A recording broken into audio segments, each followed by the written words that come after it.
আসসালামু আলাইকুম। আশা করি সবাই ভালো আছেন, সুস্থ আছেন। এই যে আজকে অনেক রৌদ্র বাহিরে, এত রৌদ্রের মধ্যে আজকে বের হইলাম, কেন ছোটো মেয়ের স্কুলে যাইতে হবে, কিছু করার নাই। এই যে ছোটো মেয়ের নিয়ে স্কুলে যাইতেছি আস্তে আস্তে। আর যারা যারা আমার এই আজকের ব্লগটা দেখবেন, সবাই আমার চ্যানেলটাকে সাবস্ক্রাইব করবেন, লাইক দিবেন, সুন্দর একটা কমেন্ট করবেন প্লিজ। সবার কাছে রিকোয়েস্ট রয়ে গেল, আমার চ্যানেলটাকে সাবস্ক্রাইব করবেন, লাইক দিবেন, সুন্দর একটা কমেন্ট করবেন।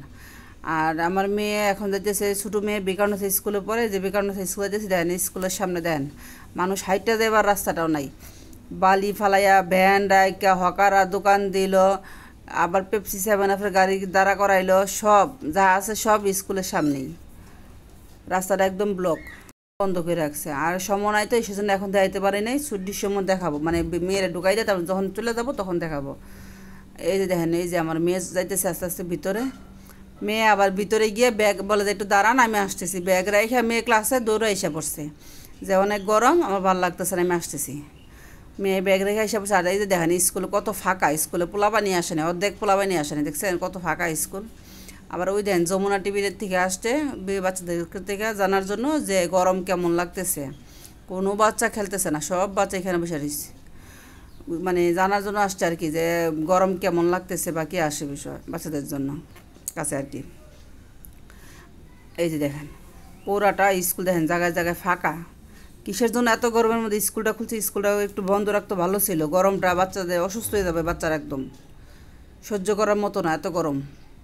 আবার এইখানে আসছি, আরেক পাশে আসার পরে দেখি যায় যে আরেক টিভি চ্যানেলের লোকেরা মানে বাচ্চাদের ইন্টারভিউ নিতেছে।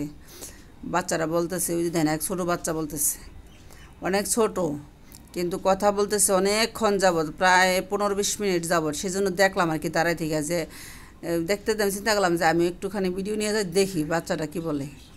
এই দেখছেন, আবার সাথে আমার মেয়ের জন্য, মেয়ের গরম দেখে মেয়ে উপর থেকে এসে, সেজন্য মেয়ের একটা আইসক্রিম কিনা দিলাম, দিয়া মেয়ের পাশে বসাইছি যে তুমি আইসক্রিমটা খাও, খাইয়া এবার আস্তে ধীরে ক্লাসে যাও। আবার গরম আর কী করবো বলেন, গরম কমাবার মতো কোনো ব্যবস্থা নাই আমার কাছে। আর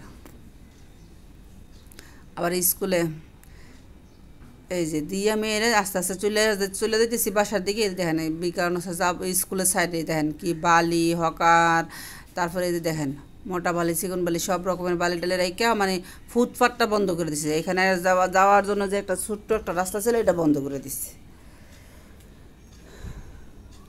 এতদিন স্কুল বন্ধ ছিল, তার মধ্যে এই কাজটা করে ফেলাই তো ভালো ছিল না, এই রাস্তাটা তো আর খোলা থাকতো। এই দেখেন ভ্যান ট্যান সব কিছু এই জায়গায় রেখে রাখাটা, রাস্তাটাই বন্ধ।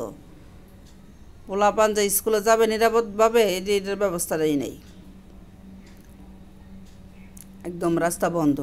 আবার আসার সময় দেখলাম যে মৌচাকের সামনে কিছু মানুষ আপনার শরবত খাওয়াইতেছে, কিছু সমাজসেবীর লোক শরবত খাওয়াইতেছে মানুষদের, ঠান্ডা ঠান্ডা শরবত লেবু দিয়া শরবত খাওয়াইতেছে মৌচাকের পিছনে। এটা দেখলাম যে শরবত খাওয়াইতেছে, দেখে জিনিসটা ভালোই লাগলো।